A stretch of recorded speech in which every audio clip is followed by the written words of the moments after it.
My name is Tate, and I'm home! Ah! Home as in, like, my parents' house, where I lived before I went to college. I'm so excited because I have my dog here, and my family, and my bigger bookshelves. Like, could have more than 15 books. It's so much cuter. I feel like professional shit. Wow. Also, shout out to one of my friends who made these little earrings for me when I graduated. They're very cute, and I never wear earrings because my ears are pierced, but these I can wear without having my ears pierced, so we like that. And I look oddly cute today. Don't expect this often. Today I just feel like sunny and cute. I think it's just wanting spring vibes. I'm just radiating sunshine today so that the universe gets the gist, gets the idea, and actually is warm. Anyway, that's not what this is really about, although I'm very excited about it. Today, what I am doing is my February wrap-up. Last month I read 8 books, and I told point blank to the camera that I was probably never going to read that much in a month again. Previously on Monthly Wrap-Up. Don't really expect me to read that many again in a month. I swear I never read this much in a month. And here we are, and I read 8 books. Exactly. Again, so second old Tate, I guess. I don't know. Guess I shouldn't be flipping off old self. Let's just get into it. The first book that I read or listened to this month is Long Way Down by Jason Reynolds. This book I decided to read off of a recommendation from Kat, aka Paperback Dreams, aka the best person ever. I don't really know. I just adore her. So basically, Long Way Down is about this kid named Will who is black, and he lives in kind of more of a poor neighborhood where there's, where you have gang violence and things like that. And his older brother gets shot and killed. And he is almost positive that he knows who killed his brother. So he decides that he is going to kill this man, or this boy, to get revenge for his brother, because that's sort of one of the rules of the street, is to get revenge. And so basically he gets a gun, his brother's old gun, and he steps into the elevator and he's going to go downstairs and go and kill this boy. On each stop in the elevator, each floor that it goes down to, someone from his past steps in, and it's just kind of about him trying to understand if he should do this. I don't really know how to describe it. I recommend that you read it on audiobook because the author himself reads it aloud. Jason Reynolds definitely knows where he wants the pauses to be, because that reminds me, this novel is written in verse, and since the author reads it aloud, he knows exactly where to pause and where to do things, and it makes it a lot more authentic, and I enjoyed it a lot more for that reason. I gave this, I believe, 4 stars. It's somewhere between a 4 or 4.5, depending on my mood. I really, really, really enjoyed it. It wasn't so life-changing that I gave it a 5, but I definitely recommend it. It was a really powerful and unique story, and I think really one that's important to be told, and the ending is just it's a really open sort of ending. I don't want to spoil, but it's just a really good ending, and it's very emotional, very powerful, very kind of hard-hitting story, and I just absolutely loved it. And I'm also really glad I read it because it was Black History Month, and though I did not do Black Without, which makes me really sad, I did read several books that are about black characters by black authors, things like that, so I'm very happy that I did that. Really enjoyed that one, highly recommend. It's super short. If you read it or you listen to it, it'll take you a couple hours max, probably. The only recollection I have of this next clip is that my brother came upstairs while I was filming, so I stopped to wait for him to leave, and the rest, just watch. You're welcome, and I'm sorry.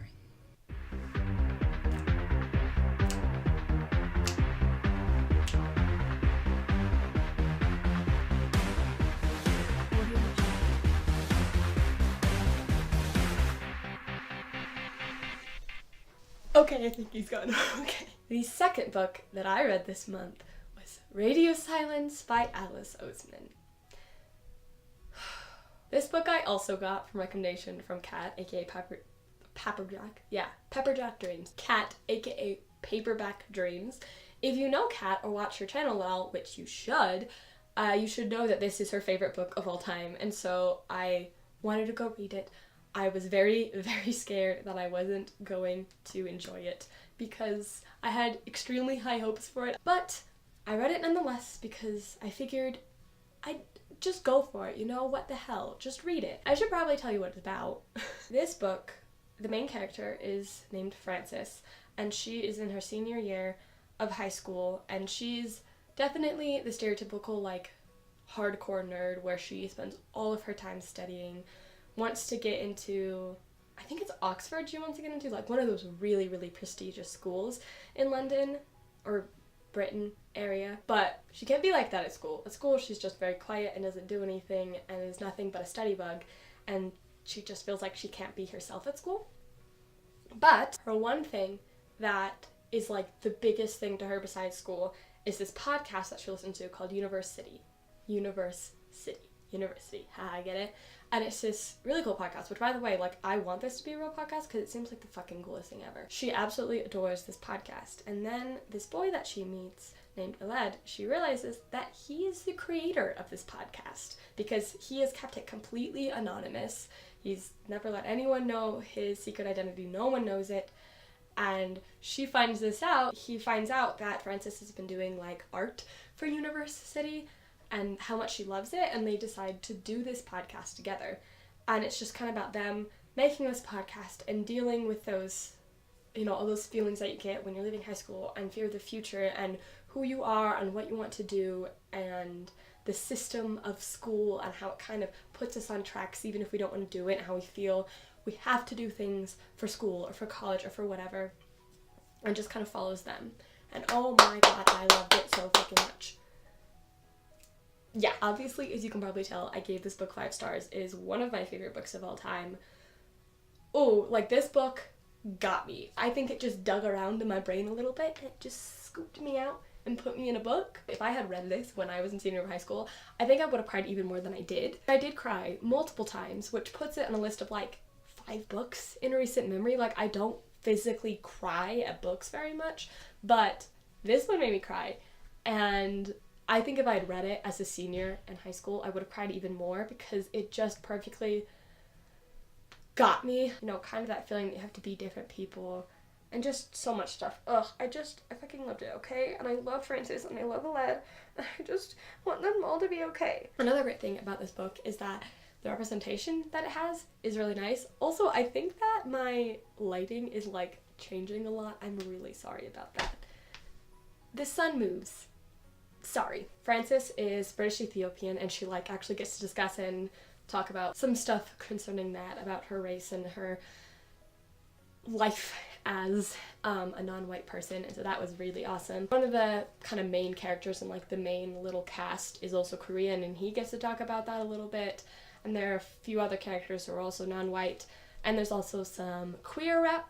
Frances is bi. There's also lesbian rep, there's gay rep, there's even demisexual rep, which I don't know if I've seen specifically on page demi rep in a book, so that was really awesome to see. It's just so well written. All of the characters are unique, they're fleshed out, they're real people, they have, you know, realistic issues and realistic conversations, and just, The last thing I wrote on my notes was, honestly, just fuck. And that's a pretty good summary of how I feel about this book, because fuck. We're gonna stop crying over radio silence now. I don't have time to turn into Kat's off-brand channel. The third book that I read this month was Milk and Honey by Ruby Kaur. I think that's how you say her name. I'm pretty sure it's Kaur. I'm sorry if I'm pronouncing it wrong. I'm pretty sure it's Ruby Kaur. You probably know what it is because it's gained a lot of attention. It's a poetry collection that talks about a lot of feminist ideas such as sex and body image and relationships and being a woman and lots of things like that. I gave this collection 3 stars. It's probably like a 2.5 to a 3 depending on how I feel about it at the moment. I really enjoyed, like, the content of it. Like, the content of it is really important. Obviously, if you couldn't tell, I'm a pretty big fucking feminist. And so I really appreciated, like, the stuff that she was bringing into it, and I think it's really important content, but I just don't like the formatting, and I feel like this is, like, become more of a thing recently, that more people are, like, hating on the modern poetry thing, and, like, I'm absolutely not, like, hating on that form of writing or the authors who do it. I think, like, great job for you, you know? I just don't like it. I kind of have the similar feelings to other people who've talked about this, that it just doesn't feel like poetry. It's just sentences, beautiful sentences often, but just sentences spaced out oddly. Instead of feeling like a poetry collection, it felt like a book of oddly formatted life quotes. Like, I feel like if you just took out all of the indents and the paragraphs and just put them together. It could just be a cool quote book, and I'd probably like it better, because instead I was just like waiting for it to feel like poetry to me. I just was like, okay, cool, nice quote. Why did you have so many spaces? There were some that I really enjoyed, like I highlighted some of them that I liked, but overall it was just kind of to me. The next book that I read is A Song of Longing, An Ethiopian Journey by K. Chalamet. This is a nonfiction kind of study of sorts that follows this woman, K. Chalamet, as she goes to Ethiopia to study the liturgical, so like around the church kind of stuff, music of the Ethiopian Jews, also known as like the Falasha, if I'm saying that right. I read this for a class, for my world music class, and it seemed really interesting at first because I had never heard anything about this culture, about this music, so I was really excited to look at it and see some, some new points of views and hopefully like learn a bit about another culture and their music and stuff. But I did not enjoy this basically at all. I think I give it a 2 stars. It's probably like a 1.5. As Simon has many times said, it's a no from me. Her writing style actually was like really nice. I liked how she talked about things, which is probably why I gave it a 2 instead of a 1, but everything else, oh my god, this is supposed to be about the Falasha liturgical music culture, right? That's why I read it. That's what I was writing an essay about. But she didn't talk about it almost at all. She just kept tangenting and talking about anything except for the music. I think there was maybe 40 pages in this like 180-page book where she actually talked about the music, and even when she did, it was often vague and didn't actually talk about it very much. Like, she spent more time talking about how she met her husband there and going to parties with him and meeting his family than she did about the content of the book. There were so many assumptions about what we must already know about their culture and their music, and it was surface level 80% of the time, and I just, okay. I'm done ranting because I don't want to seem like I'm hating on the author. I think it's really cool that she wanted to do this, but I just did not like this at all. And let me tell you, writing an essay on this was a fun time. God, I need to breathe. To be able to do rant reviews, I just ranted for like a minute and I'm exhausted. The next book that I read is Loving vs. Virginia by Patricia Ruby Powell. I hope I'm saying that middle name right. It's H-R-U-B-Y, so it looks like H-Ruby. This is kind of a documentary novella about the landmark case, Loving versus Virginia, that discussed interracial marriage. It happened in like the 60s. I had never really known about this specific case. Obviously I knew that there were cases about interracial marriage because that was a big deal. But I didn't know about like the specifics of the people behind it, and where it happened or why this specific one happened. And so this was actually a really nice thing for me to read to get a little bit of historical context. The book just follows the two people who, the man is white and the woman is black, and they live in Alabama, I believe. No, it's not Alabama, because I know that in the book they talk about how Alabama didn't get rid of their last, like, anti-interracial marriage law until 2000, which is fucking crazy. Alabama, get your shit together. I think it was Louisiana? I can't remember anymore. Oh my god, wait, it's in Virginia because it's Loving versus Virginia. Oh my god, I'm a dumbass. Colossal idiot! So, these two people, they live in Virginia. The man is white, the woman is black. They fall in love. They can't get married in Virginia because it's like the 1960s and Virginia fucking sucks. So they go get married in Washington, D.C., I think, because that's legal there. And they come back to live together, but it's not like legal for them in Virginia, so they get sent to jail and they say, well, you can either go to jail, even though, you know, you have like a child, or you can stay apart from each other for like X number of years and not see each other and stay in different states. So this is them trying to fight that. I gave this 3 stars. I'm very, very glad that I read it. I think it was a really important thing for me to know about, and it was kind of fun to just listen to it. The story itself, like how it was written, was pretty average to me. It kind of jumped time very oddly sometimes, and I think it could have been fleshed out more. The writing was pretty basic. I think it might have been set for younger readers, which might be why, but the writing was just pretty basic, and sometimes I just would have wanted more depth, I guess. It was less like dark and kind of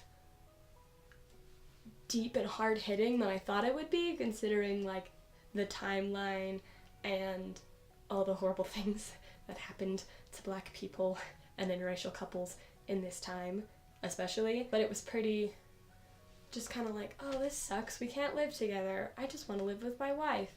So like I think that's probably why I gave it 3 stars, but I am very glad that I read it. If you haven't heard of this case and you want to hear about it through like an audiobook or a book, then I would honestly recommend this. I think it's really important to know about cases and things like this in Black history, because it so often gets pushed aside or just erased completely, and that's bullshit. Oh yes, another thing that I forgot to mention was I listened to this on audiobook, and I was really grateful that in the audiobook they had 2 separate people voice the man and the woman. They had a Black woman voice the Black woman and a white man voice the Black man, which I kind of appreciated, so you could hear that difference and really get the feel of that, you know. I just like that we didn't have like a white person trying to impersonate a Black person. That's just kind of blackfacey, and I wouldn't have wanted that.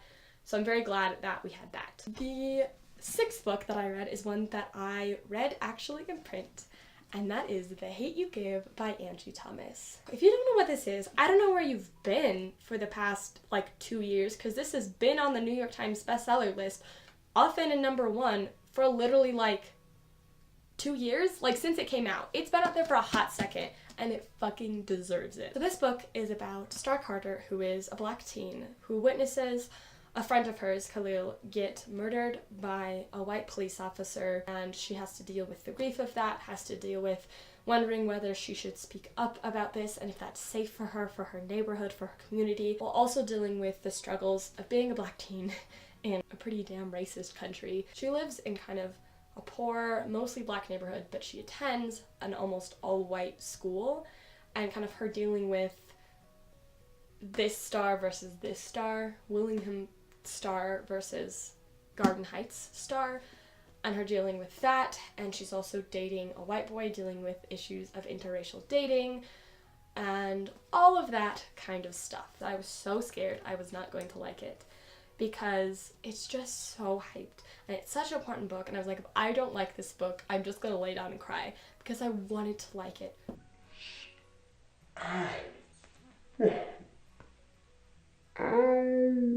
The hate you give. Ow, the hate it gave me.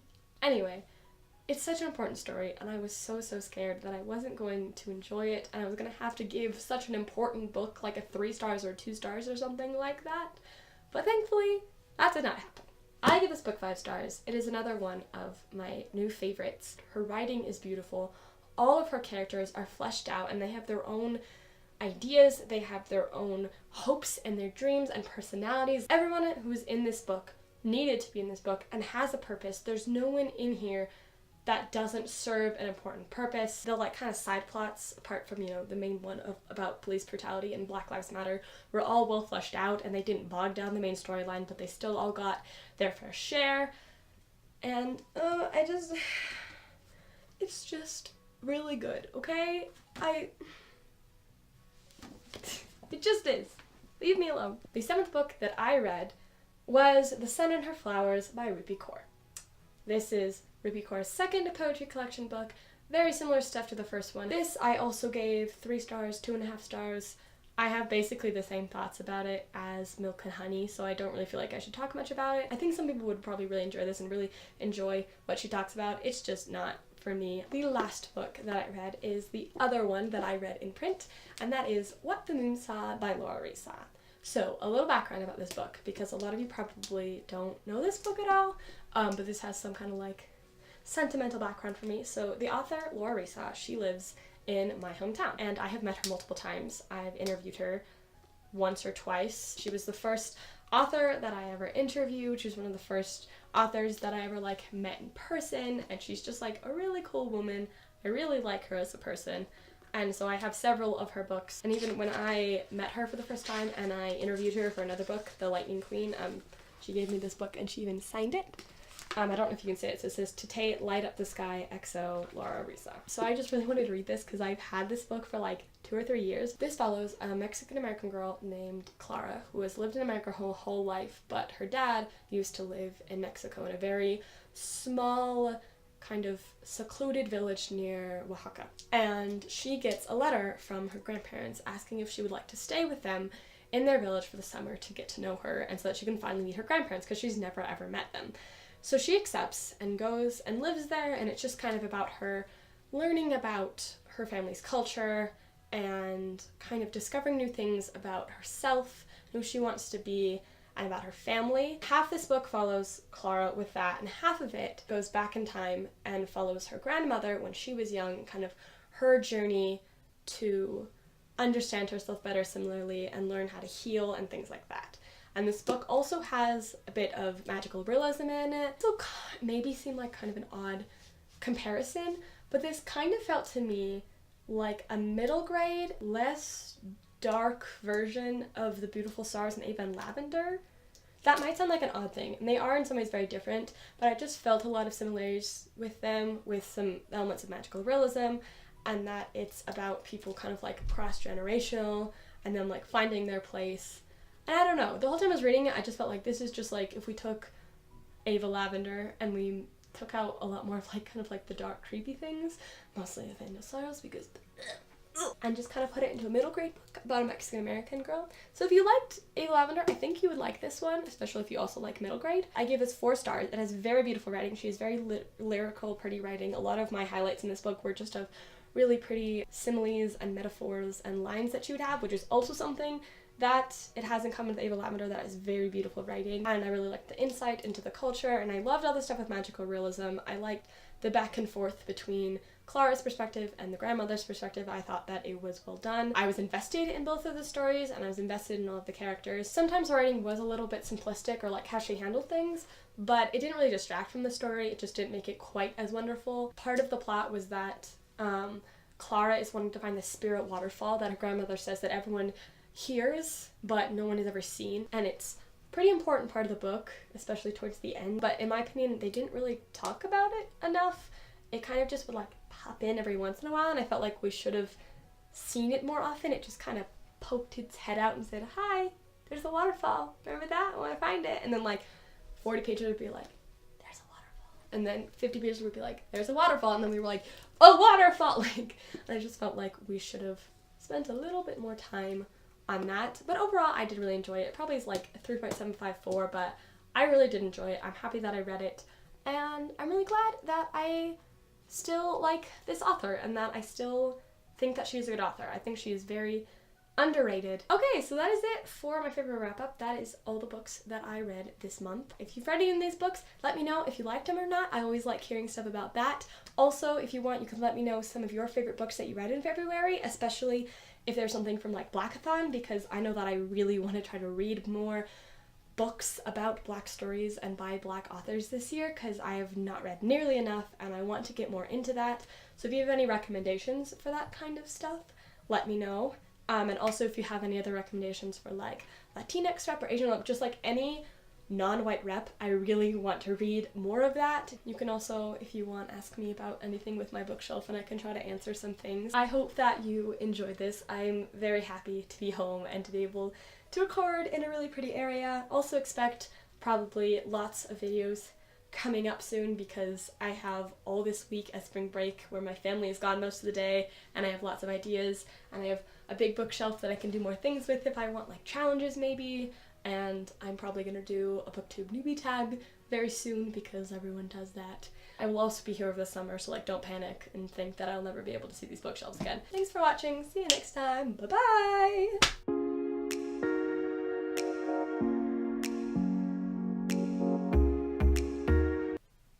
Oh my god, I look cute, what the fuck?